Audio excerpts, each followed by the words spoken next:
Hi guys, it's me, Professor Daniel, your favorite history professor, and I'm back here with yet another great lesson. So today's lecture goes over chapter 6 in your textbook, which is titled The Revolution Within. So before we go into chapter 6, I'll give you a little background on what we studied in chapter 5.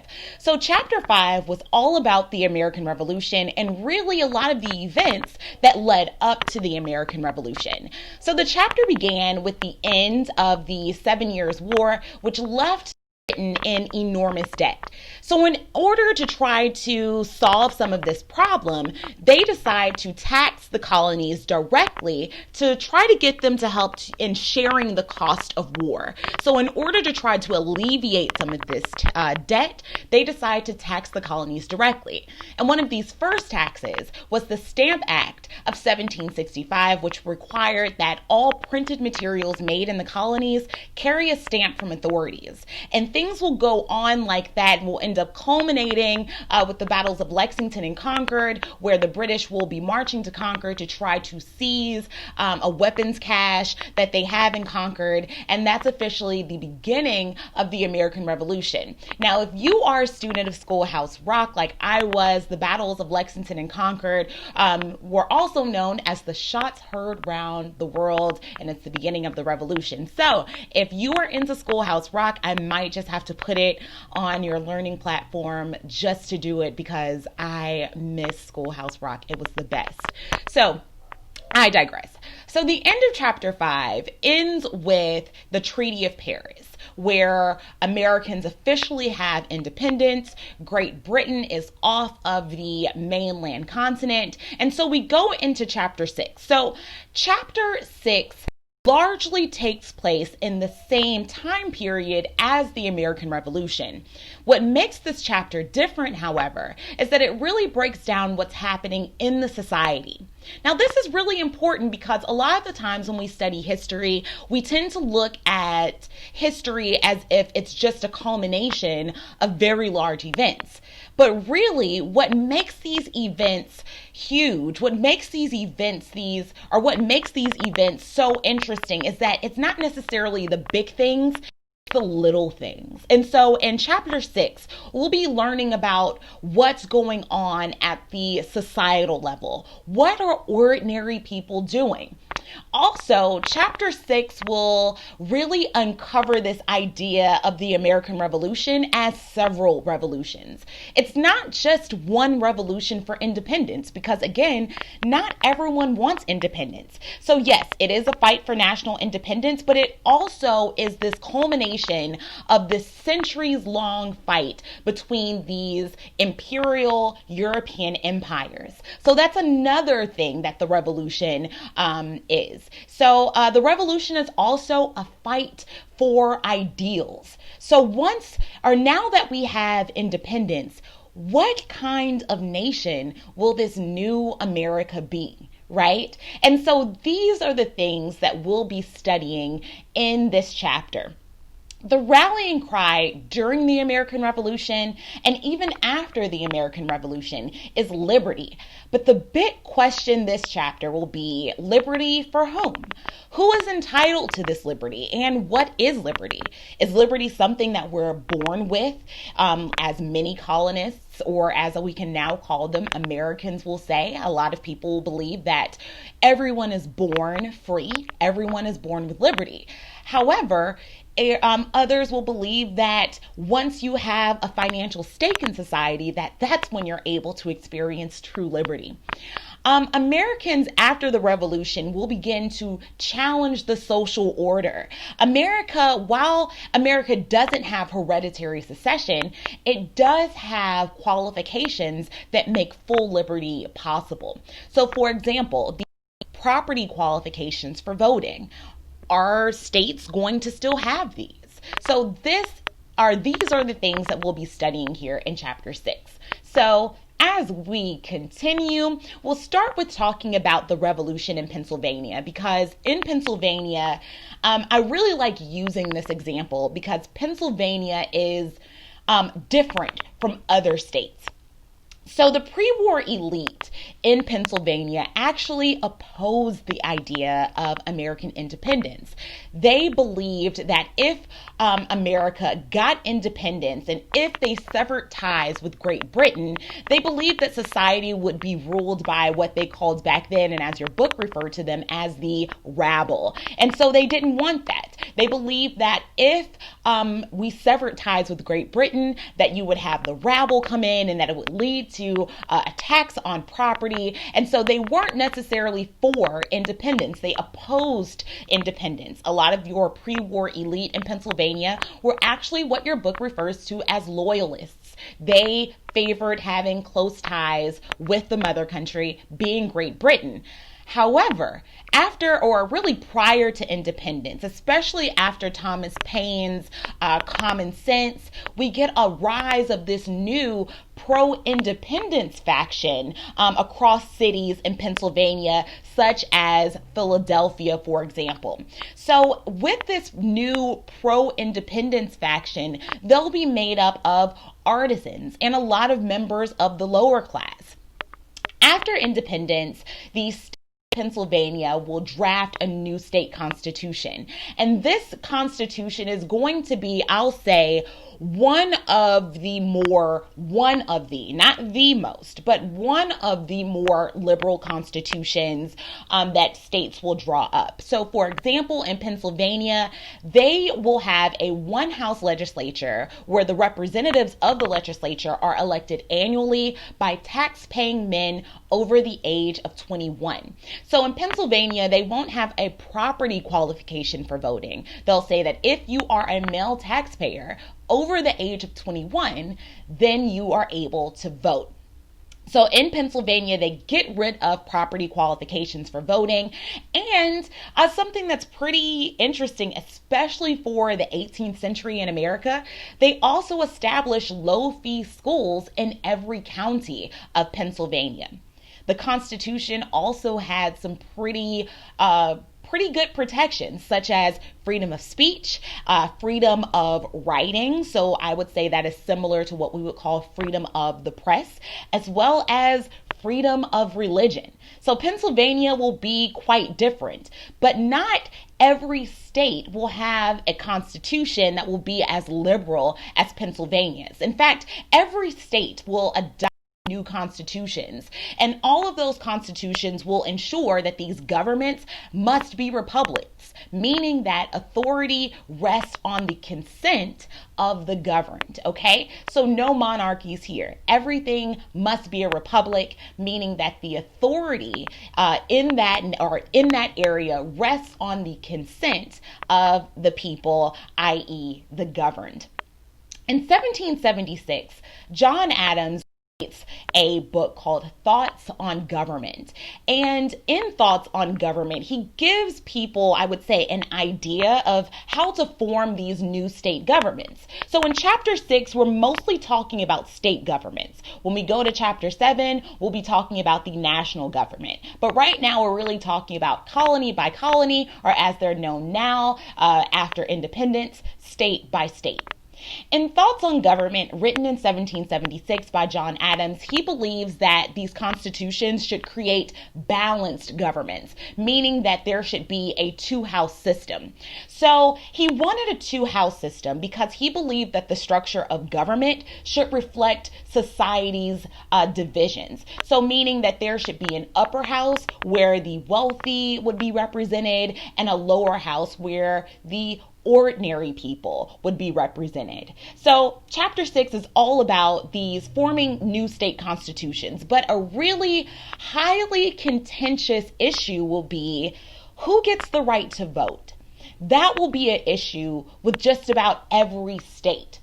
Now, the revolution will definitely expand suffrage for white men. It will expand the right to vote because many states will do away with property qualifications for voting, which will allow a larger a larger number of the population to be able to vote. However, a lot of elites will push back against this because elites thought that men who did not own property had no socioeconomic stake in the society. And because they had no social or economic stake, they felt that they shouldn't really necessarily have a say in how these processes in the government should operate.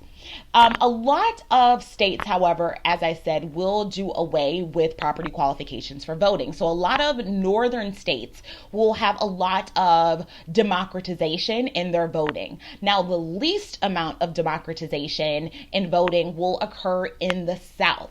A lot of the landed gentry, meaning the portion of society that has a lot of land, and a lot of these people, because they have lots of land, will also have a lot of human property, being slaves. A lot in the South, a lot of these elites will maintain power. However, in a lot of northern states, such as Vermont, they will do away with a lot of these property qualifications. So I use Vermont as an example because Vermont is, I would say, one of the only, if not the only state Union that will completely sever the property qualification as well as the financial qualification for voting. So in Pennsylvania, you had to pay taxes to be able to vote. In Vermont, however, you didn't have to own property or pay in order to be able to vote. So in states in the North, you see them do away. Most states in the North will do away with property qualifications. In the South, not so much. Now, another thing that will change after the revolution is this whole idea of church and state. We'll get an idea of separation of church and state, and we'll get another level, I would say, of religious freedom after the revolution. So, for example, after the revolution, Catholic Americans will enjoy a little, I will say, less anti-Catholicism. So the War of Independence will really weaken this deeply held tradition of anti-Catholicism in the nation, or in this new nation. Part of that is because really our victory in the War of Independence was totally dependent upon imperial rivalries, meaning that we get help, or we got a lot of help from France because France and Britain were rivals, but France is a Catholic nation. So because France provides so much help to us, really beginning in 1778 officially with the Treaty of Amity and Commerce, France gives us so much that a lot of this anti-Catholicism will kind of, I'll say it will lessen, it will weaken because of the help that France gives us. Now, one big question that I think a lot of students have, and a lot of people don't know, is what was the founders' take on religion? Where did they stand on religion? A lot of us tend to think, or a lot of us have been told, that the founders were incredibly Christian and they wanted this to be a Christian nation. While there is some truth to that, there is also a lot of untruth to that. So some of the founders were Christian, but also a lot of the founders, such as Thomas Jefferson, were deists. D-E-I-S-T. So it was in chapter 4, if I'm not mistaken. So if you need an update on what deism is, please go back to chapter 4. But a lot of them were deists, where they do believe in a creator, a single creator of all things, but they don't necessarily believe that God and the devil interfere in everyday life. So a lot of the founders thought that this new nation really should shield itself against a lot of the drama that religious conflict could bring. A lot of them are trying to, especially since a lot of them are Enlightenment thinkers, they're looking back at a lot of the religious drama that had really had a heavy impact in Europe, and they wanted to make sure that America didn't have those same types of religious conflicts. So because of that, they think that this new nation should really shield itself against drama brought by religion. Now, while they believe that religion laid the foundation for public morality, they viewed religion with a bit of skepticism. So they believe that, yes, the Bible could be or could lay a societal foundation for public morality, for how you should behave, but they also viewed religion with a lot of skepticism. A lot of the founders believed that church and state should be relatively separate. They believed this idea, honestly, of separating, or there being a separation between church and state, will actually unite and bring together a lot of deists and evangelicals, because evangelicals are wanting some form of religious protection. They don't want to be persecuted or judged because of how they choose to worship. And so the separation of church and state is something that, unlike today, will actually, or the idea of separating church and state will actually unite those who are religious and non-religious. They believe that by inserting religion into state, that it could bring a lot of drama, honestly. Now, every state except for New York continue to bar Jews from voting and holding public office. So while when we talk about early America and we're talking about religious freedom, we're honestly talking about Christian religious freedom, because if you are not Christian, you really don't have a right to worship freely. If you are Jewish, you're barred from voting and you're barred from holding public office. That means if you're Jewish, you don't really have full American liberty. And then again, we see this theme continue, or we see this theme pop up again. What is liberty and who is entitled to this liberty? When we talk about the founders and talk about deists, in this chapter, we'll talk about Thomas Jefferson quite a lot. So if you've ever had any questions about Thomas Jefferson, they'll probably be answered in this chapter. So Thomas Jefferson, what's really interesting is that he even had his own version of the Bible where Jesus, yes, is in the Bible, but he isn't divine and he doesn't perform any miracles, but he uses the Bible as moral foundation of how society should conduct itself.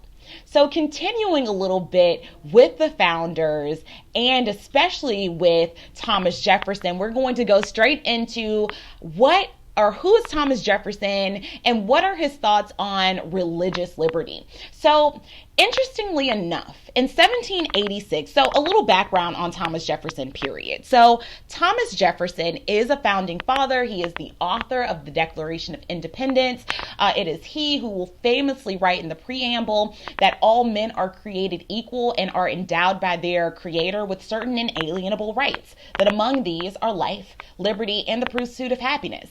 However, while he writes these things, Thomas Jefferson is also a slave owner. He will own more than 100 slaves. And as a matter of fact, one of these enslaved women, or young women, I'll say, is Sally Hemings.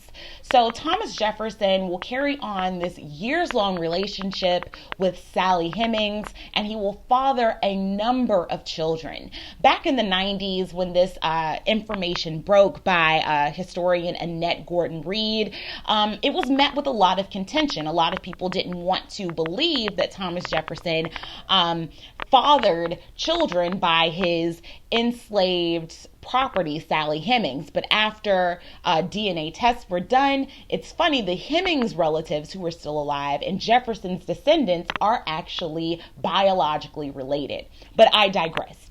Jefferson and religious liberty. I could go on and on about Thomas Jefferson. So anyways, Thomas Jefferson. In 1786, he writes a bill called the Bill for Establishing Religious Liberty. And in 1786, it is adopted by the Virginia House of Burgesses. So in this Bill for Establishing Religious Freedom, it's actually quite liberal, especially for the time period. We have to remember that we're still in the 18th century. And so have a lot of these ideas of religious freedom, it's actually pretty insane. It's pretty awesome for him to have these ideas way back in the 18th century. So one of the things that the bill for establishing religious freedoms does is, one, it eliminates religious qualifications for voting and office holding. Now, while this wasn't something that was in every colony, in a number of colonies, you had to be a member of the church or a member of the congregational church in the community to be able to vote or hold office. However, Jefferson believes that you shouldn't have any religious qualifications for voting. Furthermore, it also ended government financial support for churches, and it barred the state from forcing people to adopt any sort of religious outlook. So if you were to move to a colony and they were Anglican and they wanted to force you to convert to Anglican, Jefferson, in this bill for religious freedom in Virginia, it does away with that. He believes that the state should not force people to adopt any sort of religious belief or convert. Now, while we talk about liberty, we've talked about religious liberty, we have talked about voting, and the liberty that comes with suffrage, there are limits to this liberty. And that's the big thing. That is the irony, is that while we've spent really the majority of several chapters talking about liberty, we're also having to negotiate the limits to this liberty. So one, when we're talking about liberty and we're talking about colonial America, especially post-independence, we have to get rid of this idea that America is united all at once and that after Britain leaves that we instantaneously become a united nation. That's false. A lot of Americans, early Americans, colonial Americans, will retain an allegiance to Great Britain. And they, because of this, will experience independence as a loss of liberty. Now, a lot of your loyalists, they would be most found in the North, so in states such as New York or some of the middle colonies like Pennsylvania. And of course, even in the South, for people especially who were angered by Dunmore's 1775 proclamation that encouraged slaves to escape to fight for the British. Once this will go down, a lot of Southerners, especially in the Carolinas and in Georgia, will be anti-independence because for them, you have the British who are, encouraging a lot of their enslaved property to run away. So because of that, some of them will be more closely allied with the British. The number of loyalists in America is actually, or in America, post-war America, is actually pretty large. After the war, about 60,000 loyalists were banished from America or voluntarily immigrated from America. A lot of them will go to Canada, some will go to the West Indies, others will go to Nova Scotia, but a lot of loyalists will leave. While we're talking about liberty, though, and talking about Dunmore's proclamation, what happened to blacks who fought for the British? Do they escape? And while we're talking about liberty and the right to vote, how are we going to deal with slavery in the States? That becomes an issue, especially since it's seen, honestly, as oxymoronic. It's seen as these things that can't go together. You're talking about liberty, but you own slaves. So you actively participate in the removal of liberty from others. In fact, Samuel Johnson writes in 1775, "How is it that we hear the loudest yelps for liberty among the drivers of Negroes?" That's a question that was asked in 1775, and it's a question that can still be asked today in 2020. How is it that we hear about liberty from those who own slaves? Now, slavery existed in nearly every colony and formed the basis of the economy from the state of Maryland southward. So, as I've said before, while the northern colonies had slavery, and now we can call them states, while the northern states had slavery, it was never as central to their economy. However, in the South, slavery really helps a lot of these colonies to even develop. In South Carolina, for example, the population grows incredibly slowly until they're able to discover rice. In Carolina, they instituted the head right system. So if you pay your own way, you get 50 acres of land. And if you have slaves, you automatically have a plantation.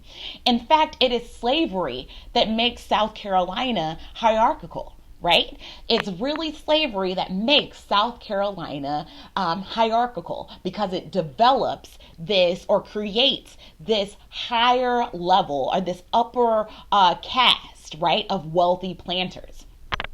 40% of Virginia's population after the War for Independence is enslaved. And those population totals or enslaved population totals will increase the further you go south. If you remember from a few chapters back, we recall that South Carolina was the first mainland colony to achieve a black majority. South Carolina has a black majority. Now, many of the founding fathers actually owned slaves. So a question that I often get from students is, how do you negotiate this? How do we negotiate these two truths? That you have these people who are fighting for liberty, and in fact, liberty is their rallying cry. However, they actively participate in removing the freedom and the liberties from other people. Many of the founding fathers owned slaves. Again, Thomas Jefferson had a plantation, a large plantation, and owned more than 100 slaves. Sally Hemings was actually his wife's half sister. She once Jefferson and his wife marry, Sally Hemings comes with his wife. It is his wife's sister. They have the same father. And he begins having children with her. I think she has her first child at around the age of 16. Now, owning slaves, the way that it is negotiated, even back in the 18th century, is that a lot of people believe that owning slaves makes freedom possible for whites. I'll repeat that. They believe that owning slaves makes freedom possible for whites. Now, how does owning slaves, how does that make freedom possible for this segment of the population? One, slaves produce crops. Crops are very, very marketable. And so they make economic freedom. Owning slaves makes economic freedom possible for whites. It also makes a level of social freedom possible for whites. So a question in your last exam talked about or stated, how was slavery put into the law? And a lot of you guys answered this question so well by giving examples of laws, even in the 1700s, that relegated blacks to second-class citizenship to ensure that even the richest, freest black man is still on a lower rung of society than your poorest white man. A lot of you also talked about how slavery was hereditary and how the law made slavery hereditary. So we really start talking about, or we see how slavery is ingrained in the law, even in the 17th century.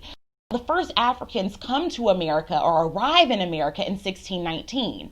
So as soon as they arrive, the laws begin to change pretty rapidly to reflect their position in society. So slavery not only makes economic freedom possible, but it makes social freedom possible to ensure that even if you are poor and white, you are still at a higher position in society than any black person, enslaved or free. Now, after the revolution, a lot of these enslaved people will begin to adopt the language of the revolution for their own purposes. Since you guys are talking about liberty, why not have real, true liberty and free these enslaved people? Now, in New England, beginning in the 1700s, we get I'll say a phenomenon, not really, it's nothing magical about it, but we get this phenomenon where you have people or enslaved people who begin to petition for their freedom. They will have these arguments of liberty to the New England courts and the New England legislatures or in these petitions, they will be arguing for their freedom.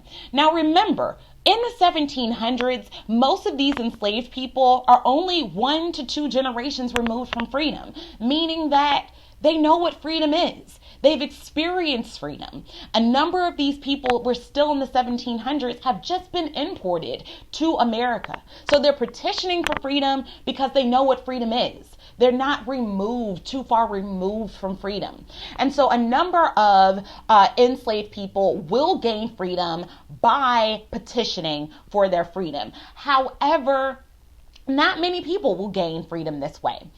Other enslaved Africans will gain freedom by escaping to the British. So in 1795, the Earl of Dunmore issues a proclamation that said that if any enslaved black person left and joined the British Army to fight for freedom, that they would be given their freedom. And so a number of enslaved Africans will escape to fight for their freedom. In fact, about 30 of Thomas Jefferson's slaves will run away to fight for the British.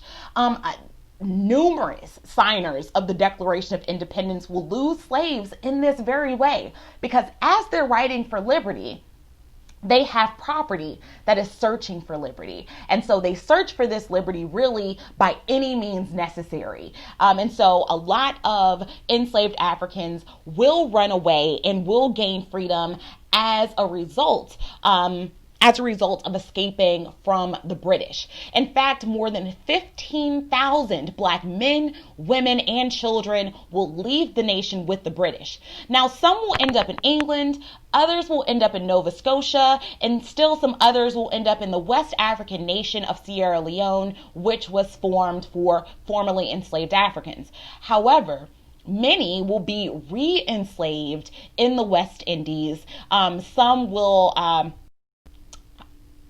like I said, sorry about that, will be re-enslaved in the West Indies. In 1827, Britain will actually make payments to some Americans, because you have a lot of Americans who have lost their enslaved property because they ran away with the British. So some end up in England, others are in Nova Scotia, others in Sierra Leone. And so in 1827, Britain will actually make payments to about 1,100 Americans for their loss of property. Other enslaved Africans at this time will gain independence through voluntary emancipation. So this is a phenomenon that will happen mostly in the North. So in the North, between 1777 and 1804, nearly every state north of Maryland will take steps to gradually emancipate their slaves, but it will be a really slow process. So, for example, many slave owners will write into their contracts that any children born of slave mothers will be free after they've worked a certain amount of time. So that age could be, you would be free upon like your 21st birthday, but it could even be as late as your 28th birthday. Now, why do you think they would wait so long to free the children of these enslaved mothers? Why do you think you would say, yes, you can be free, but you have to wait until you're 21 or 22, all the way up to 28?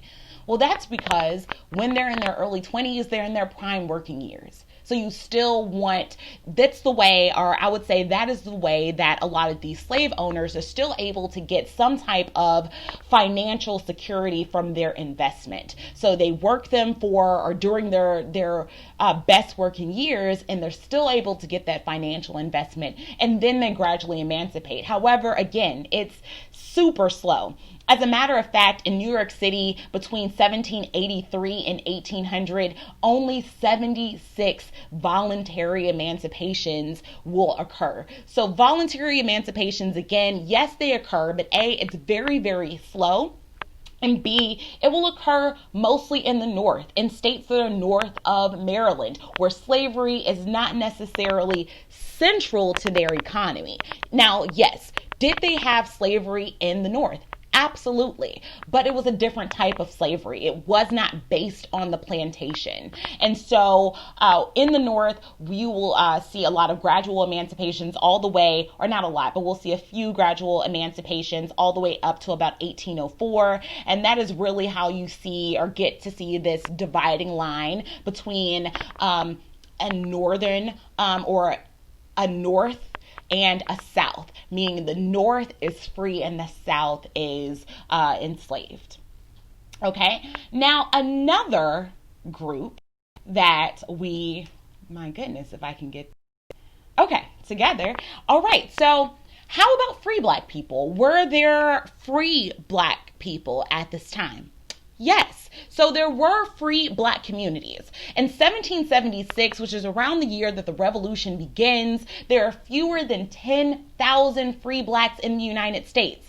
However, by 1810, that number will swell to about 200,000 free Blacks in the United States. Now, while there are free Blacks in the United States, the overwhelming majority of Black people in the United States this time will be enslaved. In 1790, there are about 700,000 enslaved Blacks in the United States. However, there are communities of free Blacks, and by 1810, there will be about 200,000 free Blacks in the United States. Most will live in Maryland and Virginia. And Black men actually who could meet the tax paying or the property qualification for voting were able to vote, except in Virginia, South Carolina, and Georgia. So free Black men who met the tax paying and property qualifications or property qualifications for voting could vote, except in, again, these deep southern states such as Virginia, South Carolina, and Georgia. Now, with talking about liberty, another group that we have to talk about are women. During this chapter, I love that your book begins with talking about Abigail Adams. What's really interesting, I would say, one of the reasons why your book really mentions Abigail Adams is because, one, Abigail Adams has a very interesting relationship with John Adams. They seem to have a relationship that is built on mutual respect and friendship. Now, while Abigail Adams knew that she could not vote because women, I would say at this time, the political sphere is not seen as a place for women. One thing that she will really, I would say, tell her husband is that make sure you look out for the ladies. She does say that in a number of her letters. Make sure you look out for the ladies. And she does say that, be careful of yourself because all men would become tyrants if they could. So in a lot of, during the Revolutionary War, while John Adams is in France, while he is negotiating treaties, it's really his correspondence with his wife, Abigail Adams, that helps him to stay abreast of everything that's going on. He really trusts her. Now, Abigail Adams will play a role in the American Revolution, but women will play other roles in the American Revolution. In fact, women are quite revolutionary during the American Revolution. Many women will take inactive roles and will form organizations like the Ladies Association, which was formed by Esther Reed and Benjamin Franklin's daughter, Sarah Franklin Bach. In these ladies' associations, they would raise funds to help American soldiers. But during the Revolutionary War, other women will actually take a far more active role in America's fight for independence. I give two examples, Deborah Sampson and Hannah Snell. both of these women would disguise themselves as men, and both of these women enlisted in the Continental Army. Now, Deborah Sampson participated in a number of battles and even had to extract a bullet from her own leg because she was afraid to go to the doctor because she didn't want her secret to be discovered. She didn't want her to be identified as a female. Similarly, Hannah Snell will join the British Army and disguise herself as a man. However, during the fight for independence, her commanding officer will discover her secret that she is a woman, but he will hide the secret. And as a result, she will actually be honorably discharged at the end of the war. So women will take a quite revolutionary role in, I'll say, the American Revolution. However, for women at this time, a woman's relationship to larger society was largely negotiated through her relationship with her husband. So women aren't able to experience, I would say, true or full liberty. Women are not able to vote. Women, again, a lot of the times, once you are married, it's your husband who conducts business for you because you lose your separate legal identity. So during the 18th century, gender was often a boundary to experiencing full freedom. What would I call this?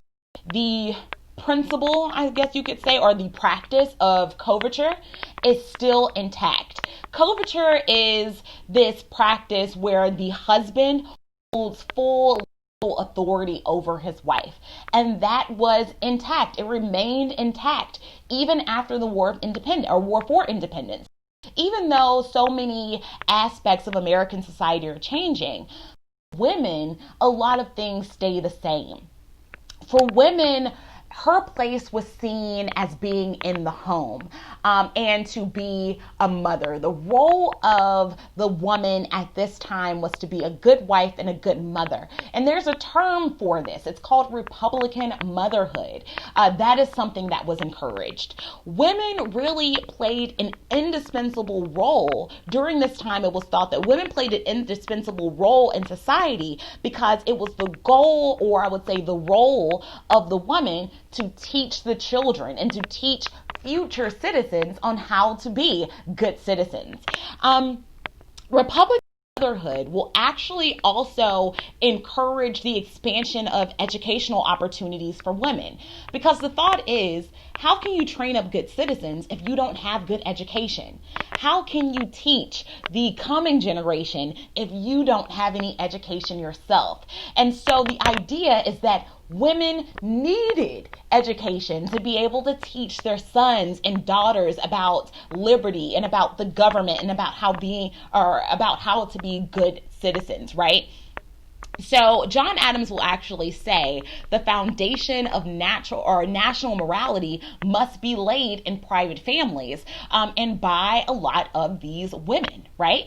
So during this time, there will be a push for women to gain education, but it's not a push for women to gain education because of gender equality. It has very little to do with women should be educated because they deserve to be educated.